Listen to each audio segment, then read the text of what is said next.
तत्वज्ञानी की यदि कोई वंदना करे तो उससे वह प्रसन्न नहीं होता। यदि उसकी कोई भी निंदा करे तो वह क्रोधित नहीं होता। इसी प्रकार यदि मृत्यु उसके समक्ष आकर खड़ी हो जाए तो वह उत्तेजित विचलित नहीं होता। नहीं जीवन प्राप्त होने पर वह हर्ष को प्राप्त करता है। वंदना, निंदा, मृत्यु और जीवन उसे एक ही समान लगता है। तत्वज्ञानी मतलब आत्मज्ञानी। तत्व को जानने वाला जो होता है उसको तत्वज्ञानी कहते हैं। आत्मज्ञानी, इनलाइटन कहो, जो भी कहो। ओके, ठीक है, तो पूरा श्लोक समझ में आया। यदि तत्वज्ञानी यदि कोई वंदना करे तो वह प्रसन्न नहीं होता। यदि उसकी कोई भी निंदा करे तो वह क्रोधित नहीं होता। इसी प्रकार यदि मृत्यु उसके समक्ष आकर खड़ी हो जाए तो वह उत्तेजित विचलित नहीं होता। नहीं जीवन प्राप्त होने पर वह हर्ष को प्राप्त करता है। वंदना, निंदा, मृत्यु और जीवन उसके लिए एक समान है। समझ में आया ये श्लोक? नहीं। शांत बुद्धि वाला तत्वज्ञानी न तो भीड़ भाड़ वाली ये खास तुम्हारे लिए है।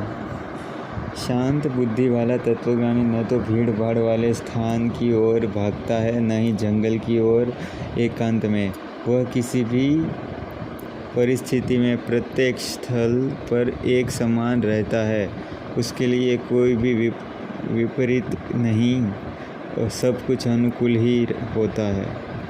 तत्वज्ञानी जहाँ पे भी जाए, जहाँ पे भी हो, वह अनुकूल ही फील करता है। मृत्यु में समान अगर उसके सामने मृत्यु भी आ गई हो तो विचलित नहीं होता। और उसको कोई जीवन दान भी दे तो वो हर्षित नहीं होता, खुश नहीं होता कि आहा मुझे जीवन दान मिल गया, मुझे माफ़ कर दिया गया। या तो कोई उसको मार भी डाले, उसके समक्ष मृत्यु भी खड़ी हो तो विचलित नहीं होता। सब परिस्थितियों में एक समान एक सा रहता है। उसी को वो कहते हैं समता में रहने वाला इंसान आत्मज्ञानी।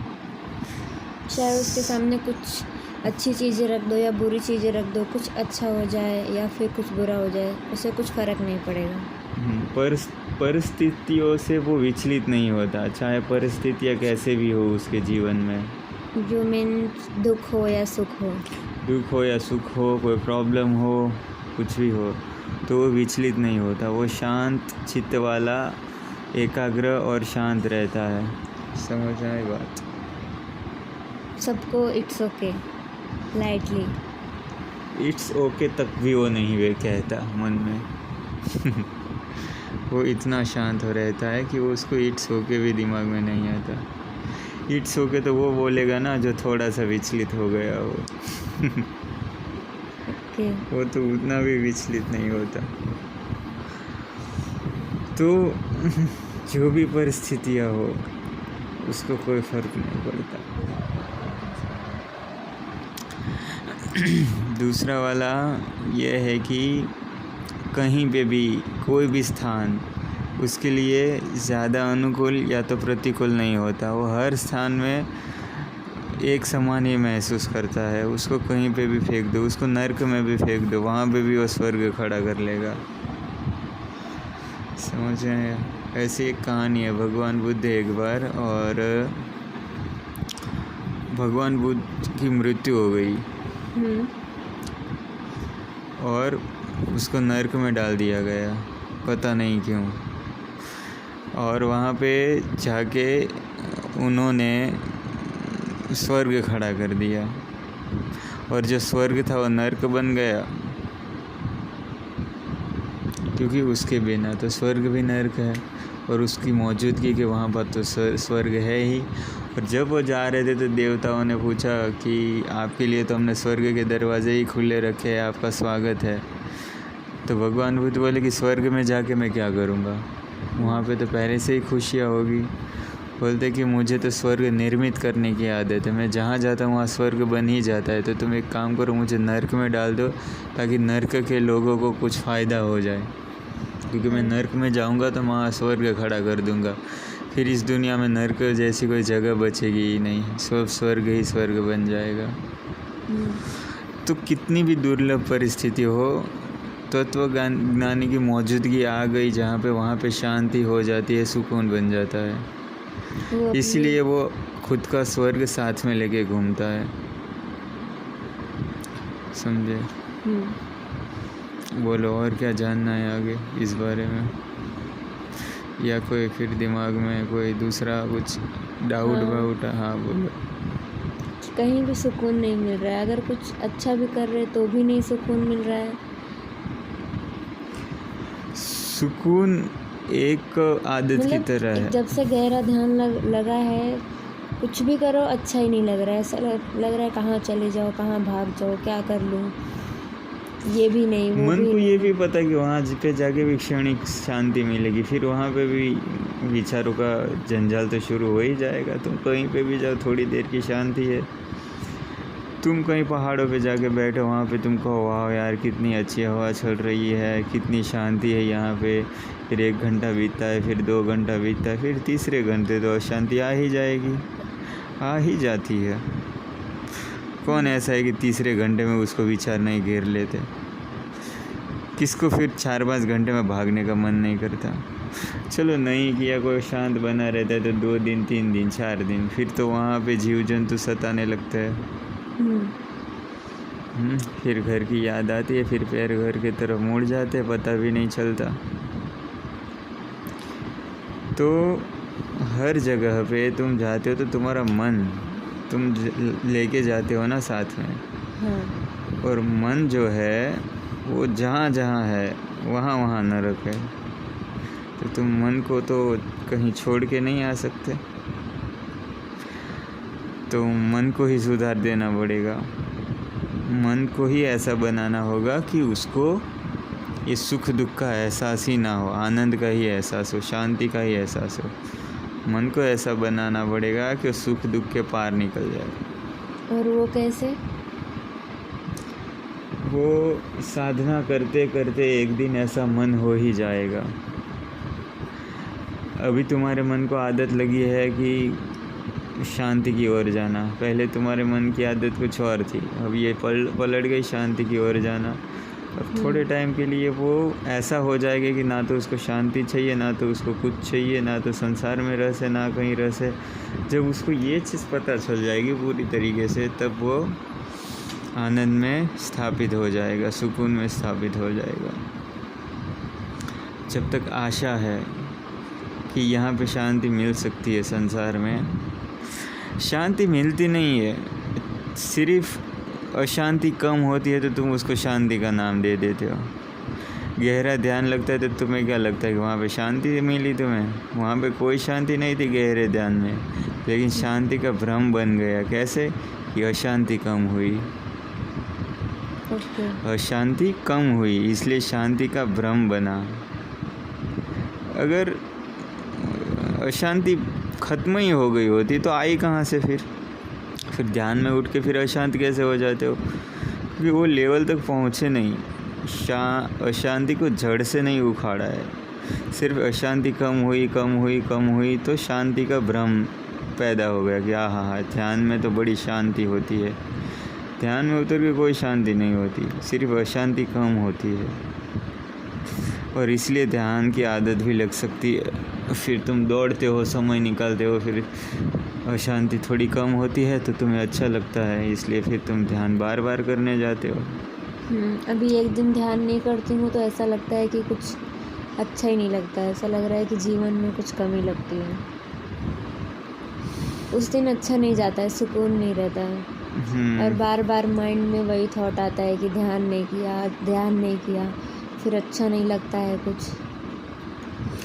तो उसके लिए देखो कैसी साधनाएं होती है कि गुरुजेश तुमने नाम सुना होगा, जो रसिया में इनलाइटन की सबको ज्ञान, उसके बारे में ज्ञान देता था, इनलाइटन के बारे में। वो खुद पहुंचा हुआ पुरुष था, इनलाइटन था।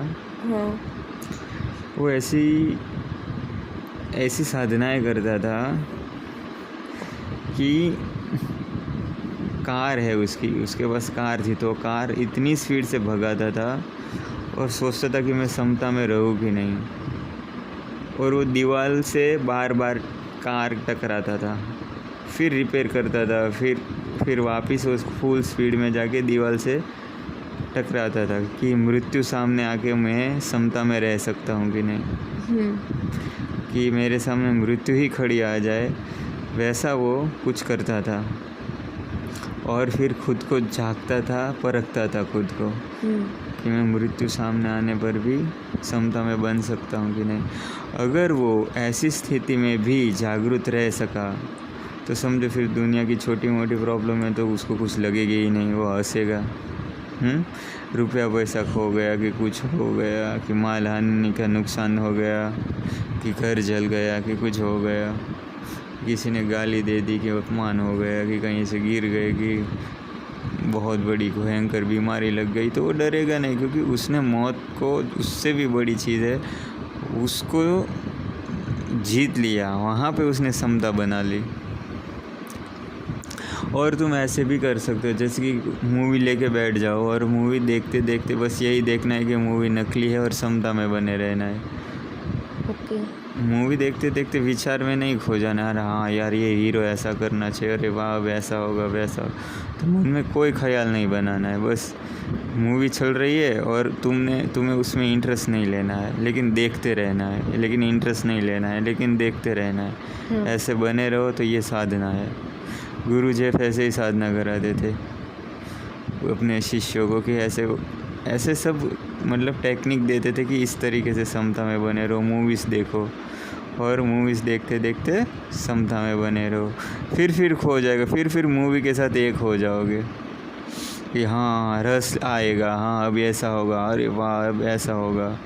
तो ऐसा मूवी में जब रस आता है तो फिर समता में बने रहो कि ये काल्पनिक स्टोरी है, बनाई गई है, लोग एक्टिंग कर रहे हैं और कैमरा चालू है, बस यही तुम्हें समता में रखेगा, यही तुम्हें बनाए रखने की एक पूरा माहौल है, वो नकली है, लेकिन फिर असली लगने लगेगा तुम्हें।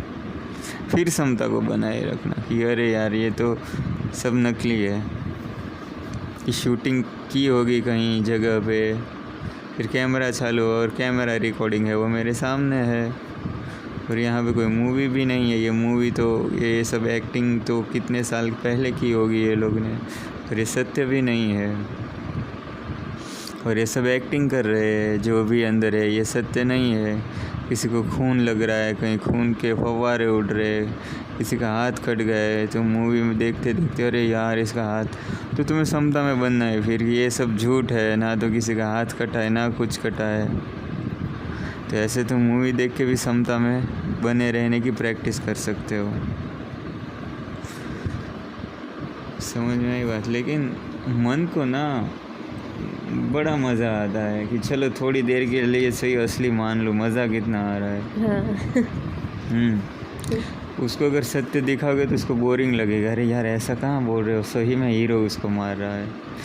फिर तुमको कह रहे यार ये तीन जन को हीरो मार के फेंक रहा है, तो ये सत्य तो है नहीं, फिर ये तो इंटरेस्ट ही नहीं रह जाएगा, फिर इंटरेस्ट ही नहीं रह जाएगा, फिर बोरिंग लगने लगेगा मूवी। इसलिए हम खुद को झूठ में रहने के लिए हम खुद ही कहते खुद को कि हाँ थोड़ी देर के लिए सत्य मानो। इसलिए तो वही मूवी ज़्यादा हिट होती है जिसमें एकदम सत्यता मालूम पड़ती है कि हाँ यार सही में सब हो रहा है।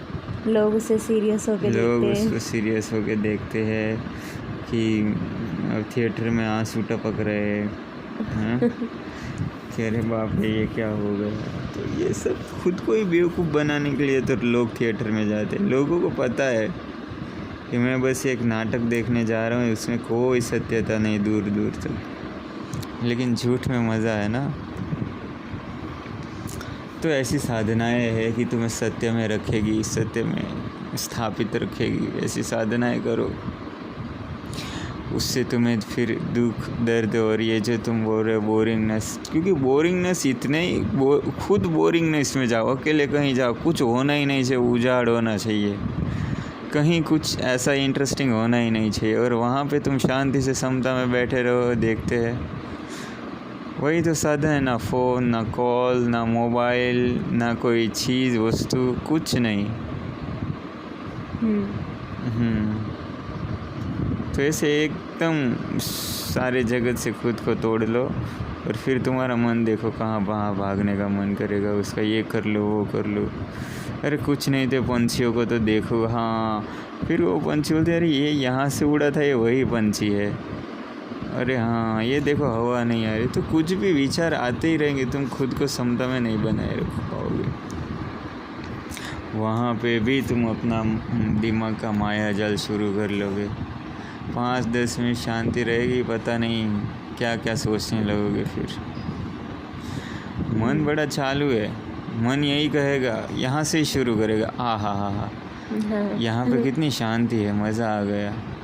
ये संसार तो माया है, ये देखो यहाँ पे पर्वतों पे कितनी ठंडी हवाएं चलती, कितनी शांति है। फिर तुम कहोगे हाँ यहीं पे ही रहना चाहिए, हाँ यहाँ पे घर बनाना चाहिए। फिर बोलते ये फिर यहाँ पे घर बनाऊँ कैसे? तो बोलोगे हाँ यहाँ से इस तरीके से पैसा कमाऊँगी, अच्छा फिर वो करूँगी। फिर कहाँ से कहाँ तुम चले गए और पहाड़, नदियाँ, पंछी तुम्हारे नज़र के सामने ही पड़े रहेंगे और तुम ख्यालों की दुनिया में खोए रहोगे। वहाँ पे भी फिर वो तुम्हारे पे हावी हो जाएगा। तो मेन है साधना।